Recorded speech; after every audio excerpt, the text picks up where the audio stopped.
అల్లూరు సీతారామరాజు జిల్లా అనంతగిరి మండలం పెదకోట పంచాయతీ పరిధిలోని టొంకోట గ్రామంలో జనవరి 4న అమ్మవారు భైరవమూర్తి పంచపాండవుల జాతర మహోత్సవం జరగనుంది. జాతరకు దూర ప్రాంతాల నుంచి భక్తులు పెద్ద సంఖ్యలో హాజరు కానున్నారు. అయితే ఇటీవలే కురిసిన వర్షాల కారణంగా గ్రామానికి వెళ్లే ప్రధాన రహదారిపై భారీ గుంతలు ఏర్పడి రాకపోకలకు అంతరాయం కలుగుతుంది. ఈ పరిస్థితిని గమనించిన గ్రామస్తులు ప్రభుత్వ సహాయం కోసం ఎదురు చూడకుండా స్వయం కృషితో గుంతలను పూడుస్తున్నారు. ఇప్పటికైనా ప్రభుత్వం స్పందించి శాశ్వత రహదారి నిర్మాణం చేపట్టాలని డిప్యూటీ సీఎం పవన్ కళ్యాణ్ ప్రత్యేక చొరవ తీసుకోవాలని గ్రామస్తులు కోరుతున్నారు.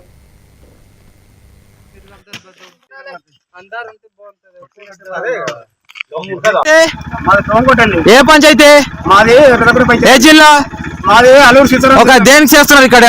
అదేనండి, మా రోడ్ అయితే తుఫాన్ కారణంగా మొత్తం కుంటంత కుటుంబం పెట్టిందండి. ఓకే, అలాగే ఈ రోడ్డు కుంట కప్పడం కోసం అయితే మేము చాలా కష్టపడుతున్నామండి. అవును.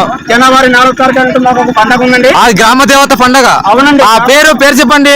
మీరేను దయచేసి మా కోసము, మా రైతు బిడ్డల కోసము, మా రోడ్డు కోసము దయచేసి మీరైనా ఆలోచిస్తారని చెప్పేసి అనుకుంటున్నాం. అలాగే మాకు జనవరి 4వ తారీఖున పండగ అయితే మరి ఉన్నదండి. శ్రీ అమ్మవారి భైరవమూర్తి పంచ పాండవుల పండగకు ఈ రెండు రాష్ట్రాలు కలిపి అలాగో కొన్ని వేలాది మంది వచ్చే భక్తులు ఉన్నారండి. ఆ భక్తుల కోసం అయితే కనుక మేము రోడ్డు ఈ విధంగా ఈ గుంతలు కప్పుతున్నామండి. ఇప్పుడు దాకా మాకు ఎటువంటి ప్రభుత్వము ఏ వరకు కూడా మాకు సందనం ఇవ్వలేదండి. మా స్వయం కృషితో మేము ఇలాగా గుంతలు కప్పుకుంటూ మా ఇంటి పని మానేసి మా ఎద్దులు, గుడ్లు, గొర్రెలు, మేకలని